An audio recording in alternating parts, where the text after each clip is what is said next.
बहुत एंजाइटी हो जाती है। इसका उपाय क्या है? ब्रीदिंग। सर प्राणायाम। हाँ हाँ, प्राणायाम बहुत काम करता है। आप एक अलग प्रकार की एनर्जी पैदा करते हैं। आप सांस लेते समय ऐसे ही फील करो कि ठंडी हवा अंदर जा रही है और गर्म हवा बाहर आ रही है। आप जरा चेक करो कौन से नोज से हवा ले रहे हैं आप। राइट। दोनों नोज से नहीं आ रही है हवा तो दूसरे को बुरा लगेगा। अब आपको मान लीजिए राइट से लेफ्ट जाना है तो उसको ऑर्डर करोगे तो मान जाएगा? नहीं। उसका एक टेक्निक है। आपका अगर राइट चालू है तो बाएं दांत दबा दीजिए और एक तरफ ऐसे उंगली दबा दीजिए। आप देखिए सांस पहले यहाँ चलता था, धीरे धीरे यहाँ चला गया। Yes sir. यस, 5 सेकंड में बॉडी पर आपका कंट्रोल आ रहा है। Yes sir. दोनों नोज में अपना सांस चलना चाहिए, बैलेंस होना चाहिए। तो आप ऐसे ही हाथ, स्कूल में टीचर कहते हैं ना, ऐसे हाथ अंदर फिट करके अब बैठ जाइए। अब सांस लीजिए, देखिए दोनों नोज चालू हो गए। Yes sir. मैं कह रहा हूँ, ये कह रहे हैं कि सचमुच में हो रहा है। सच में हो रहा है।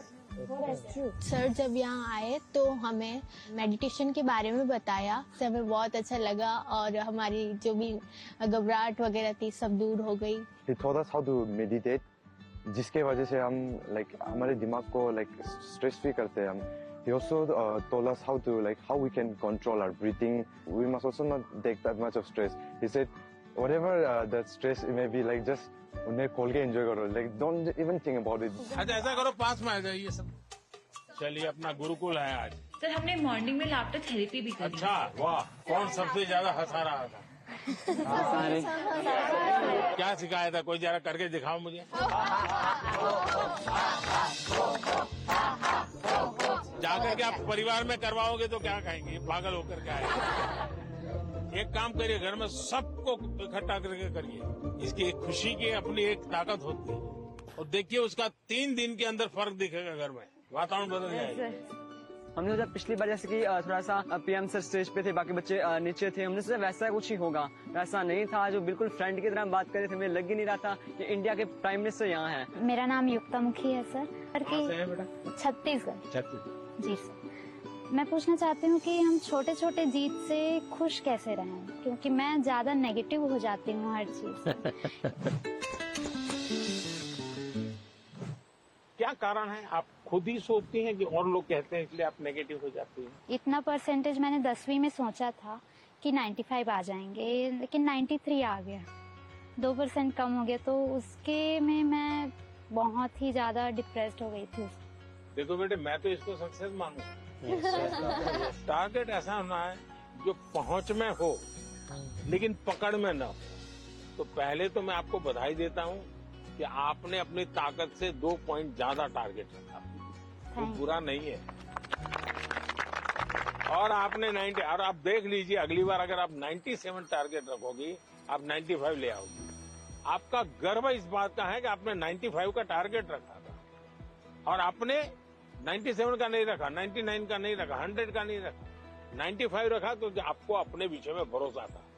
एक ही चीज को आप अलग तरीके से देख सकते। Sir, in the examinations time, the many students fear, sir, about exams, sir, and they did not take care about of the health, sir. पहली बात है कि ये जो मुसीबत है ना, उसका कारण विद्यार्थी कम है। सबसे पहला दोष है उसके परिवार के लोगों का। उसको अच्छा आर्टिस्ट बनना है, बहुत बढ़िया ड्राइंग करता है, लेकिन वो कहते नहीं तुझे इंजीनियर बनना है, डॉक्टर बनना है। और फिर उसमें उसका जीवन हमेशा हमेशा तनाव में रहता है। तो सबसे पहले तो मेरी माँ बाप, परिवारजनों से आग्रह है कि आप अपने संतानों को समझने का प्रयास कीजिए, उनको जानने का प्रयास कीजिए, उनकी इच्छाओं को समझिए, उनकी क्षमताओं को समझिए। उसके अंदर जो क्षमता पड़ी है उसके अनुरूप वो क्या करता है उसको मॉनिटर कीजिए। हो सके तो उसको मदद कीजिए। अगर मान लीजिए उसको खेल कूद में रुचि आपको दिख रहा है तो कहीं खेल स्पर्धा देखने के लिए ले जाइए उसको, देखेगा, मोटिवेट होगा। दूसरा है टीचर्स।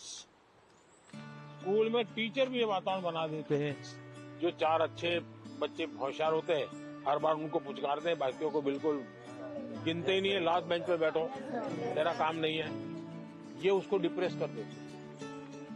टीचर से भी मेरा आग्रह है कि आप विद्यार्थी के बीच में कोई तुलना मत कीजिए। आप किसी विद्यार्थियों को और विद्यार्थियों के बीच में टोकना मत कीजिए। कुछ कहना है तो उसको अलग से हाथ लगा के दो, बेटे तुम बहुत अच्छे हो, बहुत मेहनती हो, थोड़ा इसमें ध्यान दे दो। और विद्यार्थी को फिर सोचना होगा, मैं मेहनत करूं, अच्छा से अच्छा लाऊं, पिछली बार से अच्छा करूंगा, मेरे और दोस्तों के सामने भी अच्छा करके दिखाऊंगा। लेकिन यही जिंदगी नहीं है। मैं जब से देख रहा हूं आप अपने में ही खोई खोई लग रही हो, खुल करके मिल नहीं रही हो। As being a senior student of my school, much of the time I used to motivate my juniors regarding their test examinations or whether it's about cultural literature competitions. But sometimes I feel like I'm not being able to motivate myself. आप कभी भी अपने आप को अकेला मत करिए। आप खुद अकेली अपने लिए बहुत सोचती हो, किसी को शेयर नहीं करती हो। किसी व्यक्ति की जरूरत है जो आपको मोटिवेट करे। आपके परिवार में कोई, आपके सीनियर्स में से कोई। दूसरा, हो सके अपने आप को चैलेंज कीजिएगा, आज मुझे 10 किलोमीटर साइकिल चलानी है, अरुणाचल के पहाड़ों में भी 10 किलोमीटर हो जाए तो पूरा दिन भर एंजॉय करो। तो देखिए आज मैंने कर लिया, आपका विश्वास अपने आप बढ़ता जाएगा। तो छोटे छोटे प्रयोग होते हैं। खुद के साथ हमेशा खुद को पराजित करना, वर्तमान को ऐसे जीना कि पास्ट हमारा पास्ट हो जाए। उन्होंने एक बात कहा था कि सेल्फ गोल होना बहुत जरूरी है। आपको खुद मोटिवेटेड रहना चाहिए और खुद मोटिवेट करने के लिए आप बहुत सारी चीज फॉलो कर सकते हैं, जैसे कि आप छोटे छोटे अचीवेबल आप गोल्स रखिए अपना, और जब आप वो गोल्स को अचीव कर लेते हो तो हमेशा आप अपने को रिवॉर्ड किया कीजिए। इस तरह से उन्होंने मतलब कई बातों से मुझे मोटिवेट किया था। सर आपका कौन सा मोटिवेटर है? मेरा मोटिवेटर आप ही लोग हैं। जैसे अजय ने गीत लिखा, परीक्षा पे चर्चा मेरी किताब, तो मैंने भले लिखी, लेकिन कोई अजय है अपने गांव में बैठ करके उसको अपनी कविता में ढाल रहा है। मतलब मुझे लगता है कि मुझे इस काम को ज्यादा करना चाहिए। अगर हम अपने आसपास देखें तो हमारे लिए मोटिवेशन के लिए बहुत चीजें होती है। मनन चिंतन आत्मसात होता है। सर मतलब बात को पहले सुनते हैं, उसको समझते हैं, वो आत्मसात कर नहीं पाता। आपने सुना, उसके बाद चिंतन किया, तो किस चीज का चिंतन किया? आपने उनके शब्दों का, उनके पाठ का चिंतन किया। अगर कोई कहे सुबह जल्दी उठ जाना चाहिए, फिर मैंने मनन किया, हाँ उठने के इतने इतने फायदे होते हैं, फिर मैं सो गया, फिर आत्मसात कैसे होगा? मैंने जो सुना उसको मैंने अपने आप को एक लेबोरेटरी बना करके उसको तराशने की कोशिश की। क्या अगर मैं करता हूं तो मैं आत्मसात कर सकता हूं।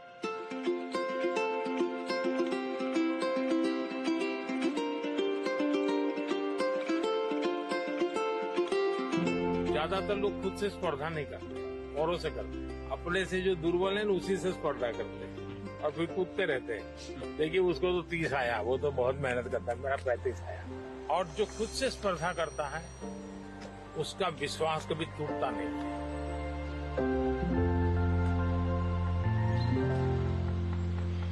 एक आदमी है, वो इस संसार के लिए दीपक बन गया है। एक आदमी है जो उसकी कष्टों को बल बनकर दूसरों की सुख के लिए दिन भर रात 24 घंटे परिश्रम किया है। एक आदमी है जो आज हमारी भारत की प्रधानमंत्री, जो हम विद्यार्थियों को सलाहें देते हुए, हमको इंस्पायर करते हुए, इंटरेक्ट करते हुए हमको खुशी दे रहे हैं, हमारी प्रियतम श्री नरेंद्र मोदी जी है। धन्यवाद सर। थैंक यू बेटा, थैंक यू। सर मेरा आपसे क्वेश्चन ये है कि जब भी हम एग्जाम देने जाते हैं, एग्जाम लिखते समय मेरे मन में हमेशा ये चिंता होती है कि उसकी अगर मैं फेल हो गई तो, और उसके जो परिणाम हो गए उसके बारे में हमेशा वो चिंता रहती है मन में। फेलियर से कैसे बच पाए? स्कूल में 10वीं में 12वीं में 40% 30% बच्चे फेल होते हैं। उनका क्या होता है? फिर से ट्राई करते हैं। उसके बाद भी फेल हुए तो देखिए, जिंदगी अटक नहीं जाती है। आपको तय करना होगा कि जीवन में सफल होना है कि किताबों से सफल होना है। जीवन में सफल होने का एक उपाय ये होता है कि आप अपने जीवन की जितनी विफलताएं हैं उसको अपना टीचर बना लें। आपको मालूम होगा कि जो क्रिकेट मैच होती है ना, तो दिन भर का फुटेज होता है, सारे प्लेयर्स बैठते हैं, वो देखते हैं खुद ने क्या गलती की, फिर वो तय करते हैं हमें क्या सुधार करना चाहिए। क्या आप भी अपने जो विफलताएं हैं उन विफलताओं को टीचर बना सकते हैं क्या? दूसरा, जीवन सिर्फ परीक्षाएं नहीं, जीवन समग्रता में देखना चाहिए। अब आपने किसी दिव्यांग जनों के जीवन को बारीकी से देखिए। परमात्मा ने कुछ चीजें उनको नहीं दी है, परमात्मा ने कुछ और चीजें इतनी एक्स्ट्राऑर्डिनरी दी होती हैं कि वो उसके जीवन का संबल बन जाता है, ताकत बन जाता है। लेकिन हमारे अंदर भी परमात्मा ने कुछ कमियां भी रखी हैं, कुछ विशेषताएं रखी हैं। Yes sir. उन विशेषताओं में और अधिक अच्छा कैसे बने उस पर फिर कोई पूछेगा नहीं कि तुम्हारी डिग्री क्या है, तुम कहाँ पढ़े थे, 10वीं में कितने मार्क्स आए, कोई नहीं पूछेगा। और इसलिए कोशिश ये होनी चाहिए कि मार्क्स बोले या जीवन बोले। जीवन सर। तो जीवन बोलना चाहिए। मैं अजय, मैं आरोही मॉडल सीनियर सेकेंडरी स्कूल का छात्र हूँ। क्या आजकल टेक्नोलॉजी बहुत ज्यादा बढ़ चुकी है, परंतु कई बार हम इसका बहुत ज्यादा प्रयोग कर लेते हैं। तो सर मैं आपसे चाहूंगा कि आप हमारा मार्गदर्शन करें कि हम कैसे टेक्नोलॉजी का सदुपयोग कर सकते हैं। पहली बात है, हम सब भाग्यवान हैं और आप सब विशेष भाग्यवान हैं।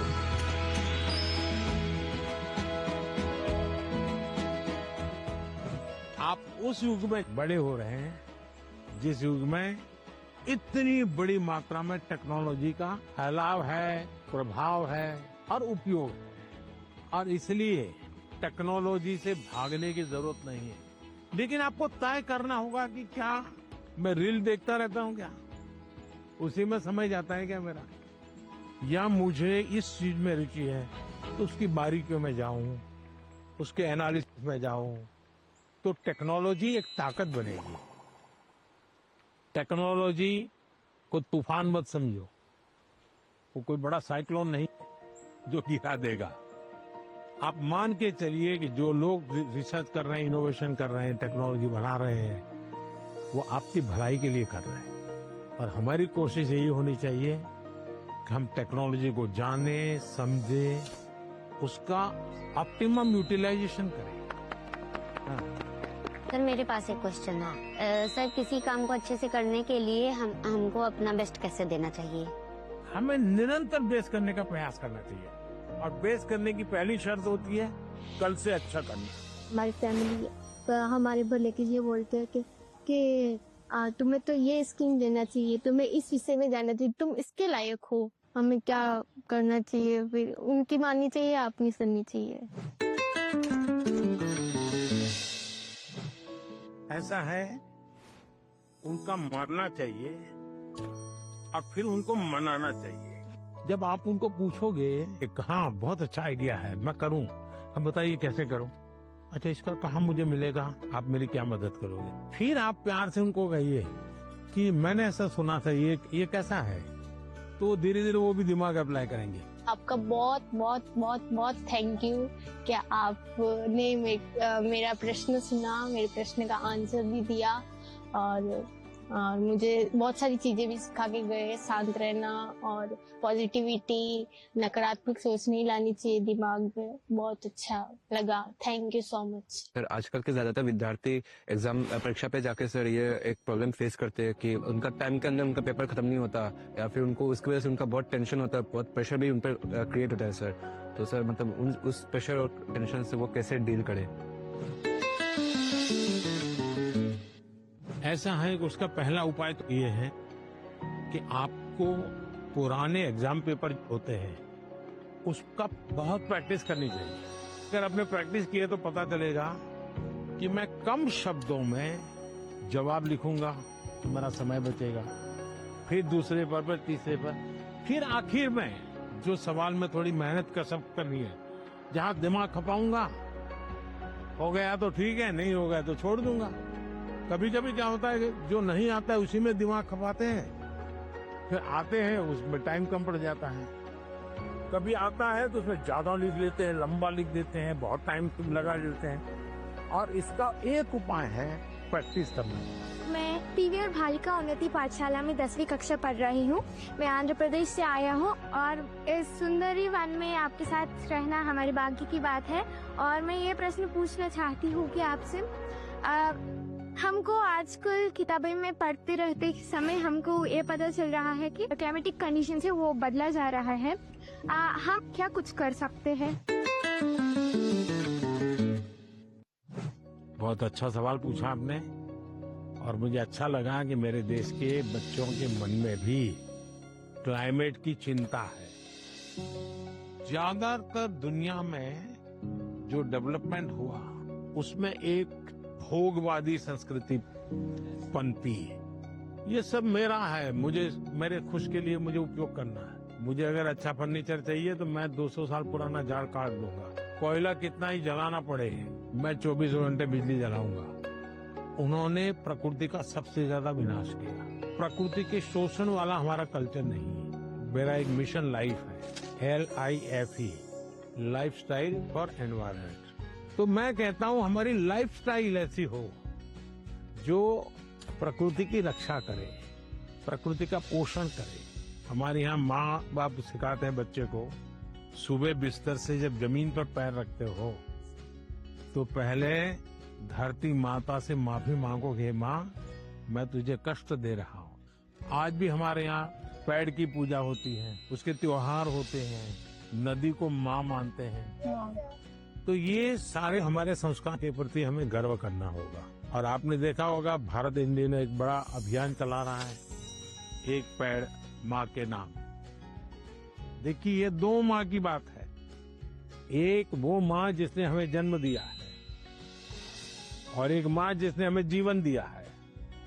तो अपनी माँ की स्मृति में पेड़ लगाना है और देखना है कि मेरी माँ की याद इसके साथ जुड़ी हुई थी। पेड़ किसी भी हालत में बड़ा होना चाहिए, उसकी केयर करनी चाहिए। इससे क्या होगा, बहुत बड़ी मात्रा में पेड़ पौधे लोग करेंगे, एक लगाव होगा, ओनरशिप होगी, तो प्रकृति की रक्षा होगी। क्योंकि nature is one of the great part which plays in our life. We should talk to the tree and they benefits us a lot. So we should promote nature. सब लोग आ गए भाई अपना अपना पेड़ लगाने के लिए। लगाइए आप लोग। जैसे पेड़ लगाए ना, पानी पिलाने का उपाय क्या? तो एक तरीका है, तो उसके बगल में एक मिट्टी का मटका लगा देना चाहिए और उसको पानी भर देना। महीने में एक बार पानी भरोगे, इसका ग्रोथ एकदम से जल्दी होगा और कम से कम पानी से तैयार होगा। तो ये प्रैक्टिकल सब जगह पे करना चाहिए। चलिए, बहुत बधाई सबको। So thank you so much for being here and for giving this wonderful opportunity for us. Thank you. Sir आज कौन सी चीज आप लोगों को सबसे ज्यादा याद रही? सर एनवायरनमेंट वाला। एनवायरनमेंट वाला? Yes sir. आप बहुत ज्यादा इंस्पायर करते हो, पूरा दिन यादगार रहेगा। तो अब हमारे लिए एग्जाम कोई टेंशन नहीं है। कोई एग्जाम का टेंशन नहीं। अब मार्क्स अगर कम आएंगे तो आप ठीक कहना किया, जीवन में सफल होना चाहिए। तो अब एग्जाम हमसे डरने लग जाएंगे। चलिए, सबको बहुत धन्यवाद। Yes sir. Thank you, sir.